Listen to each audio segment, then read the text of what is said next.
তো আজ কিন্তু আমি প্রথমবার ধানিয়া চিকেন রান্না করেছি। কিভাবে করেছি জানতে চাও? তো হ্যালো বন্ধুগণ, আমি মৌসুমি, আশা করছি সকলে খুব ভালো। তো আজ আমি তোমাদের সাথে শেয়ার করছি যে আমি কি করে ধানিয়া চিকেনটা রান্না করেছি। একজন সাধারণ ঘরোয়া গৃহিণী হিসেবে আমি যতটুকুনি পারি ততটুকুনি তোমাদের সাথে তুলে ধরার চেষ্টা করি।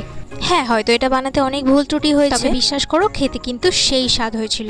যাই হোক, এবার আসি মেইন রেসিপিতে। তো সবার প্রথম এরকম কিছুটা চিকেন নিয়ে নেব, নিয়ে তারপর সেটাকে ম্যারিনেট করব। ম্যারিনেট করার জন্য কি লাগবে? একটা গোটা পাতিলেবু, যেহেতু আমি কোনো ভিনেগার ইউজ করিনি। তারপর দিয়ে দিচ্ছি নুন, হলুদ আর একটু গোলমরিচ গুঁড়ো। ব্যাস এই চারটে জিনিস দিয়ে তারপর ভালো করে ম্যারিনেট করে 10টা মিনিটের জন্য আমি এটাকে রেস্টে রেখে দেবো। এই রেসিপির জন্য আমাদের সবার প্রথম চাই কটা রসুন কোয়া, একটুখানি আদা আর বেশ কয়েকটা কাঁচা লঙ্কা আর ধনেপাতা। এবার ধনেপাতার একটা পেস্ট বানিয়ে নিতে হবে, যার জন্য লাগবে আদা, রসুন কোয়া, কাঁচা লঙ্কা আর একটু জল আর একটু নুন আর একটা গন্ধরাজ লেবুর টুকরো। গন্ধরাজ লেবুটা আমার কাছে আনা ছিল, তাই আমি এটা দিতে পেরেছি। তোমাদের কাছে না থাকলে তোমরা নরমাল পাতিলেবু ইউজ করতে পারো। করে কড়াইতে সর্ষের তেল দিয়ে তার মধ্যে গোটা গরম মশলা দিয়ে দেবো। আর যে সাইজের পেঁয়াজ দুটো দেখালাম সেই সাইজের পেঁয়াজটাকে ভালো করে কুচি করে কেটে নিয়ে সেটাকে ভেজে নেবো। ব্যাস এবার এটাকে ভালো করে ভাজতে হবে। আর ভালো রং আনার জন্য আমি একটুখানি চিনি অ্যাড করেছিলাম। পেঁয়াজটা ভালো করে ভাজা হয়ে গেলে যখন বাদামি রং হয়ে যাবে তখন দিয়ে দেবো ম্যারিনেট করা মাংসটা। 4 থেকে 5টা মিনিট ভালো করে এটাকে ভেজে নেব। হালকা জল ছাড়ে তার জন্য একটু ঢেকে দেবো।